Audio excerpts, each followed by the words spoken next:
నమస్తే, నేను మీ జాహ్నవి. ఒకప్పుడు మనిషి ఆయుష్ ఎంత అంటే 100 ఏళ్ళు అనేవారు. ఇప్పుడు 60 ఏళ్ళు 70 ఏళ్ళు అది కూడా బ్రతకడం కష్టమే అన్నట్టుగా అయిపోయింది. కానీ 60-70 ఏళ్ళు కాదు, మనిషి వయసు 120 ఏళ్ళు. ఇది 120 ఏళ్ళు ఆరోగ్యంగా బ్రతకొచ్చు అని ఎక్కడో లండన్లో వేరే ఇతర కంట్రీల్లో మనం చూసి వాళ్ళు అన్ని ఇయర్స్ బ్రతికారు, ఇన్ని ఇయర్స్ బ్రతికారు అని చెప్పుకుంటున్నాం కదా. కాదు, మన ఇండియాలో, మన భారతదేశంలో ప్రస్తుతం మన దగ్గర ఉన్న వ్యక్తి వయస్సు 110 సంవత్సరాలు. మనందరికీ సుపరిచితులు సదానంద గిరి స్వామీజీ ప్రస్తుతం మనతో ఉన్నారు.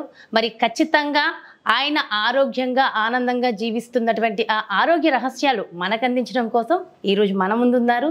సో మనం గురూజీ దగ్గరికి వచ్చేసాము. ఖచ్చితంగా మనందరి కోసం 100 ఏళ్ళ రహస్యాల్ని గురుగారు మాటలు అడిగి తెలుసుకుందాం. నమస్తే గురుజీ. గురుజీ, ఆరోగ్య రహస్యాలు ఎన్నో చెప్తున్నారు. ఇందులో భాగంగా ముఖ్యంగా డయాబెటీస్కి సంబంధించి చాలా ఇబ్బందులు పడుతున్నారు. చిన్న చిన్న పిల్లల్లో కూడా డయాబెటీస్ వచ్చేస్తుంది. అసలు దీనికి రెమెడీస్, సొల్యూషన్స్ అంటే ఏమైనా ఉంటాయా? అసలు ఇది షుగర్ వ్యాధి ఆ రోజుల్లో కూడా ఉండేదంటారా? ఉండేది, కానీ ఇంత విపరీతంగా ఉండేది కాదు. దానికి వేరే పేరుతో పిలిచేవాళ్ళు. దానికి వాళ్ళు తగిన ఆహార పదార్థాలు తీసుకునేవాళ్ళు. అన్నిటికి మించి సులభంగా అందరికీ అందుబాటులో దొరికే ఒక మూలిక ఉంది, నేల ఉసిరిక అంటారు. చాలా చిన్న చెట్లుగా కింద చిన్న చిన్న కాయల్లాగా ఉంటుంది, ఆకుల కింద కాయలు ఉంటాయి. ఉసిరికాయనా? ఉసిరికాయలు కాదు, దాని పేరు నేల ఉసిరి అంటారు. ఉసిరికాయలు ఎట్లుంటాయో దాంట్లో చాలా చిన్న సైజులో, పెసర గింజల కన్నా చిన్న సైజులో, ఆవ గింజల కన్నా కొంచెం పెద్ద సైజులో చిన్న చిన్న కాయలు ఆ ఆకుల కింద ఉంటాయి. అవి ఇంతవరకు పెరుగుతాయి. దాన్ని సమూలంగా తెచ్చి ఆ వేర్లకున్న మట్టిని కడిగేసి దాన్ని మొత్తం దంచేసి 7 మిరియాలు 1-2 వెల్లుల్లి రెబ్బలు వేసి దాన్ని బాగా నూరేసి కల్వంలో 3 ముద్దలు చేసుకోవాలి. ఏ రోజైనా పరగడుపున, ఏ దినమైనా, సోమవారం అంటే ఎర్లీ మార్నింగ్ సూర్యోదయం అయ్యేటప్పుడు అతి పల్సటి మజ్జిగ 1:15 అంటే 1 గ్లాసు పెరుగుకు 15 గ్లాసుల నీళ్లు పోసి జిలక కొడితే వచ్చే పల్సటి మజ్జిగ, ఉప్పు లేకుండా ఆ 3 ఉండలు మింగేయాలి మజ్జిగతో. ఇంకా ఆ రోజంతా భోజనం చేసినా నీళ్లు తాగినా ఆ మజ్జిగే, ఉప్పు లేని ఆ మజ్జిగతోనే అన్నం తినాలి. ఆ ఒక్కరోజు మాత్రం. ఇంకా తర్వాత మీ ఇష్టం వచ్చింది మళ్ళీ తినండి. ఇది 15 రోజులకు ఒకసారి నాహి ఈ పొద్దు సోమవారం వేసుకున్నారు, నెక్స్ట్ మళ్ళీ సోమవారం, వారానికి ఒక రోజు. లేదు మీరు ఆదివారం వేసుకున్నారు, ఆదివారం, ఏ దినం వేసుకుంటే మళ్ళీ అదే దినం, 3 టైమ్స్ అట్లా. మళ్ళీ జీవితంలో 3 రకాల కామెర్లు రావు. పచ్చ కామెర్లు, తెల్ల కామెర్లు, ఊదు కామెర్లు అని 3 రకాల కామెర్లు ఉంటాయి. ఒక్కటి రాదు. ప్లస్ షుగర్కు డౌన్కు తెచ్చేస్తుంది. ఆల్రెడీ ఉన్న వాళ్ళకి, వాడికి హై లెవెల్లో ఉన్నవాడికి కూడా బిల్లో లో లెవెల్కు తీసుకొని వచ్చి ఈ can able to eat 1 or 2 sweets per day అనే లెవెల్కు తీసుకొని వచ్చేస్తుంది. బట్ అది తాగడం చాలా కష్టం. వేపాకుకు 10 ఇంతల చేదుగా ఉంటుంది, అది ముందే చెప్తున్నాను. అదే వేపాకు కన్నా 10 ఇంతలు చేదుగా ఉంటుంది. వేపాకే చేదుగా ఉంటుంది. వేపాకే చేదు అంటారు అని తినగా వేమ తీయనుండు అన్నట్ల. అందుకే నేను చెప్పేది, అది 3 ఉండలు చేసుకొని అంగిట్లో వేసేసుకొని నీళ్ళు వేసుకొని మింగేయాలి. నాలుగు తగిలితే టేస్ట్ బడ్స్ అంతా నాలుకల దగ్గర ఇక్కడ ఉంటాయి. అందుకే మన పెద్దవాళ్ళు చెప్పారు, నాలుక దాటితే నరకం అన్నారు. ఎందుకంటే ఇక్కడ రుచి తెలుస్తుంది. ఆ నాలుకకు లోపల అంగిటి దగ్గర వేసుకున్నారు అనుకోండి, ఏ రుచి తెలియదు. ఎందుకంటే ఆ చేదు ఫీల్ అయినవాడు మళ్ళీ రెండో దినం అసలు రెండో ముక్కుతో మింగడు. ఆ దినమంతా ఆ చేదు పోదు నోట్లో, అంత ఇదిగా. కాబట్టి లోపలికంట వేసుకోవడమే, లోపలికి వేసుకోవడం. పెద్ద ఉసిరికాయ అంతా, చిన్న సైజు ఉసిరికాయ అంతా 3 ఉండలు చేసేసుకోవడం, దాన్ని సమూలంగా దంచితే అంతే అవుతుంది. లేదు ఇంకొంచెం మిగిలింది, ఇంకో ముగ్గు మింగేయండి. మొత్తం ఆ సమూలంగా చేసింది మొత్తం మింగేయాలి. ఈ ఎత్తుకు పెరిగిన చెట్టును తీసుకోవడం, బాగా నీళ్లు పోసి లాగామంటే వేర్లతో సహా వచ్చేస్తుంది. ఆ వేర్లను బాగా కడిగేసి మట్టి అంతా తొలగించేసి కల్వంలో వేసి నూరేయాలి. దాని కింద కాయలు ఉంటాయి, చిన్న చిన్నవి ఆకులు, ఆ వేర్లు అంతా. కొంచెం అది బాగా గుజ్జు అయిన తర్వాత నార కొంచెం వస్తుంది, ఆ నారని తీసేయండి. ఆ నార నలగదు, కొంచెం పెద్ద చెట్టు అయితే నార నలగదు. చిన్న చిన్న అయితే కనుక మొత్తం నలిగిపోతుంది, దాన్ని వాడచ్చు. ఆ నార తీసేసి దాన్ని 3 ఉండలు చేసుకొని వేసేసుకోవచ్చు. ఇది డయాబెటీస్ వచ్చిన వాళ్ళకి, డయాబెటీస్కు తర్వాత కామెర్లకు. సో వాటికి కూడా బాగా యూజ్ అవుతుంది. అయితే డయాబెటీస్ బార్డర్ లైన్లో ఉంటుంది, వస్తుందేమో అన్న అనుమానం ఉంటుంది కొంతమందికి. అందుకని ముందుగానే prevention is better than cure. ఈ 3 సార్లు వేసేసుకుంటే పోయింది. ఇదే రెమెడీ ఉంటుందంటారా వాళ్ళకి కూడా? ఇంకేమైనా ఆహార నియమాలు అవసరం అంటారా? ఇది కాకరాకులు ఉంటాయి, కాకరకాయలు ఉంటాయి. వారంలో ఒక 3 సార్లు కాకరకాయ పులుసు, కాకరకాయ తాలింపు ఏమేమో చేస్తారు కదా ఈ మాతలు. మొత్తానికి ఏదో ఒక రూపంలో ఆ కాకరకాయని తీసుకోవాలి. కాకరకాయ రసం తాగినా కానీ షుగర్ కంట్రోల్లోకి వస్తుంది. కాకపోతే అది కొంచెం చేదు తక్కువ, పసరుగా ఉంటుంది, పసరు వాసన వస్తుంది. ఇదైతే ఉండలు చేసి మింగేస్తాం కాబట్టి ఏ గొడవ లేదు. సో డయాబెటీస్ ఓవరాల్గా కూడా ఇది. దీంతోపాటు మెంతి పిండి, మెంతులు కూడా మంచిది అంటారు కదా. రాత్రిపూట ఏం చేస్తున్నారు ఈ మధ్య చాలామంది, ఒక 2 స్పూన్లు మెంతులు నీళ్ళల్లో నానేస్తున్నారు. పొద్దున్నే లేచి స్పూన్ తీసుకొని ఆ మెంతులు నమిలి మింగేసి ఆ నీళ్లు తాగేస్తూ ఉన్నారు. దాంతో షుగర్ కంట్రోల్ అవుతుందంటారు? కొంచెం స్లోగా అవుతుంది. బట్ ఇదైతే ఇమీడియట్గా అయిపోతుంది. ఇది కాక 3 వారాల్లో ఇంకా టాబ్లెట్స్ కూడా అవసరం లేదంట 3 వారాల్లో.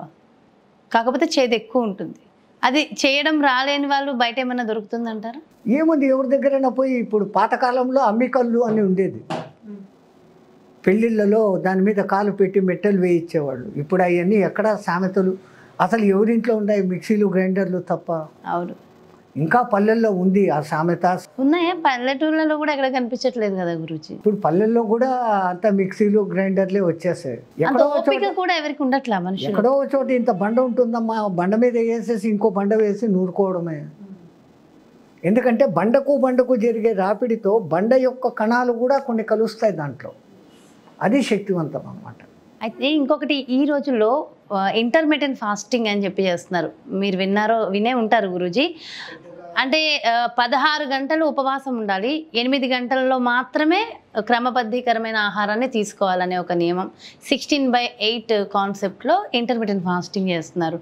దీన్నే మీరు మామూలుగానే చెప్పారుగా, ఆహారానికి మధ్య 6 గంటలు ఉండాలని. 6 గంటలు ఉండాలని చెప్పాను. ఒకటిని మేము చేసే ఏకభుక్తం చూడండి, ఈ పొద్దు 12 గంటలకు తింటే మరుసదినం 12 గంటలకు, మధ్యలో 24 అవర్స్. ఇది మీరు 110 ఇయర్స్ నుంచి చేస్తున్నదే ఈరోజు కొత్తగా మొదలు పెట్టినట్టు? మాకు 90 ఇయర్స్ వచ్చేంత వరకు మేము ఏకభుక్తంగానే ఉన్నాం. మా గురువు ఏం చెప్పాడు, నువ్వు 90 ఏళ్లకు మించి బతుకుతే ఎవడు ఏం పెట్టినా కానీ తిను, ఎన్నిసార్లు అయినా తిను అన్నాడు. కానీ దగ్గర 70 ఏళ్ళు సాధన చేసి ఇప్పుడు ఎవడో ఇంత పెట్టాడు తినేయాలా అంటే ఎక్కదు, లోపలికి వెళ్ళదు. ఏదో లిమిట్గా రాత్రిపూట 2 పుల్కాలు, 1 గ్లాస్ పాలు, అది దొరికితే అవకాశం ఉంటే, బలవంతం లేకుంటే మటుకు శుభ్రంగా హ్యాపీగా పడుకుంటాం. మాకు అది ఎంత ఫాస్ట్గా ఉంటే మాకు అంత బాగా నిద్ర. అది ఊరికే ఏదో తినేయాలా, అమ్మో తినలేదే నాకేమైపోతుంది, తింటే తగ్గిపోతానే అని కొంతమంది బాధ, అసలు తింటే లావు అవుతామని కొంతమంది బాధ. తింటే లావు కారు, తినే పదార్థాలలో లావు అయ్యే మెంటాలిటీస్ ఉంటే, క్వాంటిటీస్ ఉంటే అది మనిషిని లావు చేస్తుంది. కొంతమందికి సహజంగా నీరు చేరుతుంది. సో కాబట్టి అది కూడా చూసుకోవాలి. అలాగే చాలామంది నిద్రలేమి సమస్యతో బాధపడుతున్నారు గురూజీ. ఇవాళ రేపు అసలు నిద్ర సరిగ్గా పట్టట్లేదు. సింపుల్ గసగసాలు అని ఉంటాయి కదా, హిందీలో కష్కస్ అంటారు. వాటిని ఒక 2 స్పూన్లు దూరగా బంగారు రంగు వచ్చేంత వరకు వేయించుకోవాలి. ఒక కర్చీఫ్లో మూట కట్టేసుకోవాలి. బాగా వేడి తగ్గి ఇంకా పడుకొని నిద్రపోయే టైంకు ఇది తయారు చేసుకోవాలి. పడుకొని ముక్కుల దగ్గర దాన్ని పెట్టి నలుపుతూ వాసన చూసుకోవాలి. ఈ ముక్కుతో 2 సార్లు, ఈ ముక్కుతో ఒక 2-3 సార్లు, అంతే. వితిన్ 10 మినిట్స్ నిద్ర పడుతుంది. మళ్ళీ పొద్దున 5 వరకు మధ్యలో లేడు. సింప్లెస్ట్. ఎంత డిప్రెషన్లో ఉండి ఎంత ఇబ్బందిగా ఉన్నా ఇవి చేయొచ్చు. చాలా మంది స్లీపింగ్ టాబ్లెట్స్ వేసుకుని పడుకుంటున్నారు. పేరవరంలో 220x220 సైజు పిరమిడ్ కడుతున్నాడు ఒక మహానుభావుడు, లక్ష్మణరావు అని. ఆయన దగ్గర ఒక కార్ డ్రైవరు 15 ఏళ్ళుగా నిద్రపోలేదు. వాడు ఏం మనిషి నాకేం అర్థం కాలేదు. ముందు ఎవరు చెప్పినా ఆయన చెప్తే నేను నమ్మలే. 15 ఏళ్ళు నిద్రపోకుండా ఎట్లయ్యా, ఒక మనిషి 4 రోజులు నిద్రపోకపోతే 5వ రోజు పిచ్చోడు అయిపోతాడంటారు. అంటే స్వామిని అడగండి మీరు. నైట్ జర్నీ అంతా చేస్తాడు, పగలు అట్లే కూర్చొని ఉంటాడు. నిద్ర పోవాలని ట్రై చేస్తే వాడికి నిద్ర పట్టలే. బలవంతంగా 2-3 ముద్ర మాత్రలు వేసుకుంటే 1.5 గంట నిద్ర పడుతుంది. అబ్బో. నేను నిద్ర మాత్రలు మింగలేక చచ్చిపోతా ఉన్నాను, నాకు డాక్టర్లు కూడా ఇవ్వడం లేదు ఇప్పుడు ఈ మధ్య, నాకు ఏంది ఇది నాకు అర్థం కావడం లేదు అన్నాను. ఈ రెమెడీ చెప్పాను అతనికి, శుభ్రంగా హ్యాపీగా నిద్రపో. ఇది 15 సంవత్సరాల నుంచి నిద్రపోలేని వ్యక్తి కూడా ఆరాంగా నిద్రపోతున్నాడు. ప్రత్యక్ష సాక్ష్యం. ఆయన లక్ష్మణరావు గారని మహానుభావుడు, ఆయన పెద్ద ఇండస్ట్రియలిస్టు, కాంట్రాక్టర్. ఆయన ఇప్పుడు పేరవరం అనేసి రాజమండ్రికి దగ్గరలోనే 220x220 సైజు పెద్ద పిరమిడ్ కడుతున్నాడు. అది హైదరాబాద్లో ఉండే కడతాల్ పిరమిడ్ కంటే కూడా పెద్దది. ఇంతవరకు ఎక్కడ అంత సైజు పిరమిడ్ లేదు. అది కూడా మొత్తం సెంట్రల్లీ ఎయిర్ కండిషన్. వచ్చిన వాళ్ళకి ఇబ్బంది ఉండకూడదు, వేసవి కాలంలో పిరమిడ్ కాంక్రీట్ నిర్మాణం కదా, లోపల వేడెక్కిపోతుంది అనేసి ఫ్యాన్లు గిన్లు పెడితే ప్రయోజనం లేదు, వేడి ఉంటుంది, సెంట్రల్ ఎయిర్ కండిషన్. ఆ ఎయిర్ కండిషన్ కోసం ఆయన బాగా బిజినెస్ మ్యాన్ కాబట్టి ఇది ఉంది కదా ఇప్పుడు sun sheets, solar cells, pyramid మీద మొత్తం సోలార్ సెల్స్ ఫిట్ చేస్తున్నాడు. ఓకే. సో ఆయనకు కావలసినంత ఏసీ కరెంటు వస్తుంది, ప్లస్ గవర్నమెంట్కి అమ్మచ్చు. 1,00,000 రూపాయలు అంత 1,00,000 యూనిట్లు, 50,000 యూనిట్లు, 20,000 యూనిట్లు గవర్నమెంట్కి అమ్మచ్చు. ఈ పిరమిడ్స్ వల్ల కలిగే ప్రయోజనాలు ఏంటి గురుజీ? పిర్ అమిడ్ దాని పేరే, అగ్ని మధ్యలో అనేసి దాని పేరు. పిర్ అంటే అగ్ని, అమిడ్ అంటే మధ్యలో అని. పిరమిడ్ ఒక పర్టికులర్ యాంగిల్ 51.2 అనే ఒక యాంగిల్లో నిర్మాణం చేసినప్పుడు దానిపై టాప్ పవర్ అనేది యూనివర్సల్ పవర్ను సక్ చేస్తుంది. అది లోపలికి స్ప్రెడ్ చేయడమే కాకుండా తన చుట్టూ దగ్గర 150 మీటర్ల దూరం వరకు ఆ యూనివర్సల్ పవర్ను మళ్ళీ ఇట్లా స్ప్రెడ్ చేస్తుంది అన్నమాట. So that is the main purpose. అందుకని అక్కడ కూర్చొని ధ్యానం చేసే ధ్యానులకు ధ్యాన శక్తి బాగా డెవలప్ అవుతుంది పిరమిడ్ దగ్గర. సో మనమంతా చేసేది ఆ విశ్వశక్తితో అనుసంధానమయ్యే దానికి కుండలిని ప్రేరేపణ చేస్తాము, ఎంత సహస్రానికి తీసుకొని వస్తాము, ఇవన్నీ చేస్తాం కదా. ఇవన్నీ కూడా ఆ పిరమిడ్లో కూర్చోవడం మూలంగా మీకు సహస్రారంలోకి యూనివర్సల్ పవర్ లోపలికి ఎంటర్ అయ్యింది. మనం బలవంతంగా తెచ్చుకోవాల్సిన పని లేకుండా తనంతకు తానే మనలోకి ఎంటర్ అయ్యింది. That is the benefit. Okay. అయితే గురుజీ ఆహార నియమాల విషయానికి వస్తే ఒకప్పుడు గంజి అన్నం బాగా తినేవారు. ఓకే, నిజం గంజి అన్నం తినడం వల్ల అన్ని బెనిఫిట్స్ ఉన్నాయంటారా? గంజిని మీరు 2-3 రోజులు ఎక్కడైనా ఒక కుండలో భూమిలో పూడ్చిపెట్టండి. పులిసిన గంజి సారాయి కన్నా మత్తు కలిగిస్తుంది. దాంట్లో ఒక రకమైన బ్యాక్టీరియా డెవలప్ అవుతుంది. అదే తాజా గంజి తీసుకున్నప్పుడు అన్నం కన్నా ఎక్కువ పవర్ఫుల్గా పనిచేస్తుంది. అన్నము నూకలు, బియ్యమును నూకలు చేయడంతోనే వచ్చేది ఈ గంజి అని అంటారు. దాంట్లో లైట్గా కొంచెం మజ్జిగ కలిపి తీసుకునేవాళ్ళు కొంతమంది, కాస్త ఉప్పు వేసుకుని నీళ్ళు వేసుకుని తాగేవాళ్ళు కొంతమంది, వెరైటీస్గా చేస్తారు. మొత్తానికి పాతకాలపు తిండ్లు, పాతకాలపు పద్ధతులు మేలమ్మ. వాళ్ళు ఏం చేసేవాళ్ళు, రాత్రి అన్నంలో పాలు పోసేసి తోడు పెట్టేసేవాళ్ళు. ఓ 2-3 ఉల్లిపాయలు తరిగి, మిరపకాయలు తరిగి దాంట్లో వేసేసేవాళ్ళు. ఎర్లీ మార్నింగ్ లేచి పళ్ళు తోముకొని 5-5:30 7 గంటల లోపల తినేసేవాళ్ళు. తిని పొలం పనికి పోతే వాడు మళ్ళా వీళ్ళ భార్య 1 గంటకో 2 గంటలకో అన్నం తీసుకుని వచ్చేంత వరకు ఆ పొలంలో అంత పనులు చేసుకుంటూ తిరగలిగేవాళ్ళు. అందుకే early to eat, early to sleep, early to bed, early to get up అనేసి అంటారు కదా సామెత. అట్లా సాయంత్రం పూట భోజనము 7-7:30 లోపల పూర్తి అయిపోవాలి. 1:30 గంట మేలుకోండి. 8-9 అవుతుంది, మాట్లాడడం, టీవీలు చూడడం చేయండి. 9:30కు పడుకోండి. పడుకున్న వెంటనే ఎవరికి నిద్ర పట్టదు. ఒక హాఫ్ అన్ అవర్, 10 o'clock పడుకున్నారు, 4 o'clock లేసారంటే 6 hours sleep, more than enough. లేదు, if you can able to get up at 5 o'clock, 7 గంటల నిద్ర చాలు. ఆ సూర్యోదయానికి ముందు లేచి స్నానము చేస్తే ఒళ్ళులో ఎనర్జిఫికేషన్, ఎలక్ట్రిఫికేషన్ అనే 2 క్రియలు ఆ బ్రహ్మముహూర్త కాలంలో జరుగుతాయి. అంటే 3:30 నుంచి సూర్యోదయం జరగబోయే 5 నిమిషాల ముందు వరకు.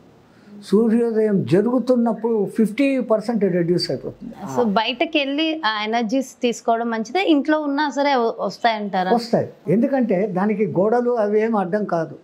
లైక్ ఎక్స్రేస్, గామా రేసు, ఇప్పుడు వీళ్ళన్నీ కొత్త పేర్లు పెట్టి పిలుస్తున్నారు కదా, అవన్నీ గోడలు చీల్చుకొని వస్తున్నాయి కదా. ఆ పరమాత్మని శక్తి ఎక్కడ లేదు, గాలిలో కలిసి నిబిడీకృతమై ఉంది. యూనివర్స్ అంతా కూడా ఒక విశ్వశక్తి వ్యాపించి ఉంది. అది మన భూమి చుట్టూ ఉంది కూడా, ప్రతి చోట ఉంది. సో దాన్ని గ్రాస్ప్ చేసేదానికి ఆ పిరమిడ్ పాయింట్ అనేది పనిచేస్తుంది. అందుకని వాళ్ళు అది పెట్టారు. ఈ భోజన వ్యవహారాలలో ఈ 7 నుంచి 9 వరకు తిని ఆ బ్రహ్మముహూర్తంలో లేచి మీకు తెలిసిన శ్లోకాలు మంత్రాలు ఏదీ తెలియలేదు, ఉత్త అహంకారం అన్నా చెప్పుకోండి. ఆ అహంకారం కూడా ఇప్పుడు అందరూ పలికేది ఓ అని పలికి పాడు చేస్తూ ఉండరు, దాని బెనిఫిట్ పొందలేకపోతూ ఉండరు. వేదంలో క్లియర్గా చెప్పారు అకార ఉకార మకార సమాయుక్తం, ఇది అహంకారం అని. మళ్ళీ ఆ మాటని విడిచిపెట్టేసి వీళ్ళు ఓ అంటున్నారు. ఓడా అనే, వద్దు అనే. ఓం కాదు ఔం. ఔం. ఇప్పుడు వీళ్ళు ఓ ఓ ఔ అంటాం కదా, ఔ అవును అని. దాని పక్కన పూర్ణం పెట్టండి, ఔం. ఎంత కరెక్ట్గా. ఇప్పుడు దీంట్లో అకార ఉకార మకారాలు 3 వచ్చేసాయి. ఔం ఔం ఔం ఔం ఔం ఔం. సో బ్రాహ్మీ ముహూర్తంలో లేచినప్పుడు ఇది ఒకటి జపించడం అనేది యూనివర్స్తో కాంటాక్ట్ దొరికిపోతుంది. ఎందుకంటే యూనివర్స్ అంతా కూడా ఓంకార శబ్దంతోనే ఉంది. ఈ సైంటిస్టులు అందరూ రికార్డింగ్ చేశారు. సూర్యుడి నుంచి వచ్చే సౌండ్, గెలాక్సీ వేరే గెలాక్సీల నుంచి వచ్చే సౌండ్ను రికార్డ్ చేశారు. It is coming only like బౌం బౌం ఔం ఔం. సో యూనివర్స్ అంతా వ్యాపించి ఉండదు అని మన పూర్వీకులు ఎప్పుడో ఇది గమనించి ఓంకార శబ్దమిదం జగత్ అనేసి అంటారు. ఓంకార బిందు సంయుక్తం. అది ఓంకారం. ఇన్ని రోజులు మనం ఓంకార బిందు సంయుక్తం ఓం అంటున్నాం. అసలు పలికేదాన్ని. ఇప్పుడు సుబ్బారాయుడిని అప్పారావు అప్పారావు అని పిలిస్తే పలుకుతాడా? సో నాకు ఫలితం రాలేదు అని వీళ్ళు అంటున్నారు అంటే కారణము దేన్ని ఎట్లా పలకాలనో అట్లా పలకపోవడం.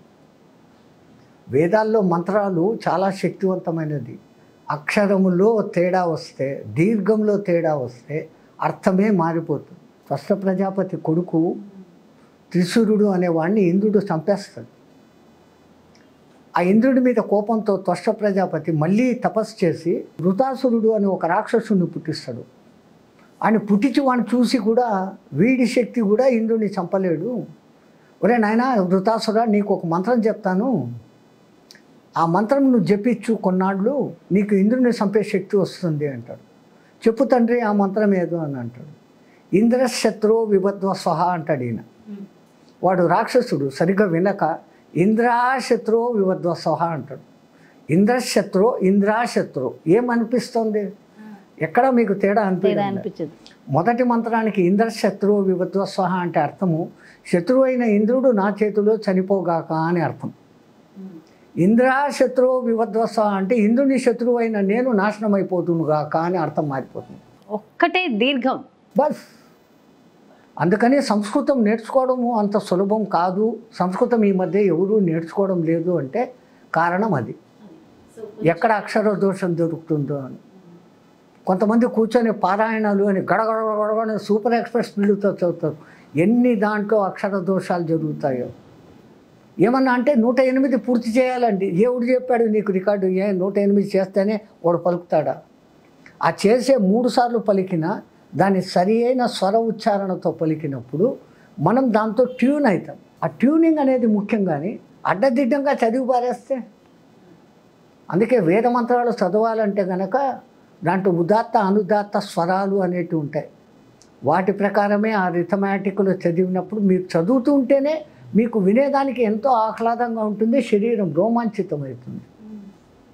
ఎందుకంటే ఆ వైబ్రేషన్స్ దాంట్లో క్రియేట్ అవుతాయి. ఆ వొకాబులరేషన్, ఆ సౌండింగ్ అట్టరింగ్లో ఇది రిథిమ్ వస్తుంది. ఆ రిథిమ్ మీకు తెలియకుండానే ఒక మంచి వేవ్ లెంత్ను క్రియేట్ చేస్తుంది. ఆ వేవ్ ఓజోన్ దాటిపోతుంది చేయగలిగితే. ఓకే. సో బ్రాహ్మీ ముహూర్తానికి అండ్ నిజంగా మనం పలికే మంత్ర ఉచ్చారణ కూడా చాలా ముఖ్యం. నమస్తే. మంగళమాతి.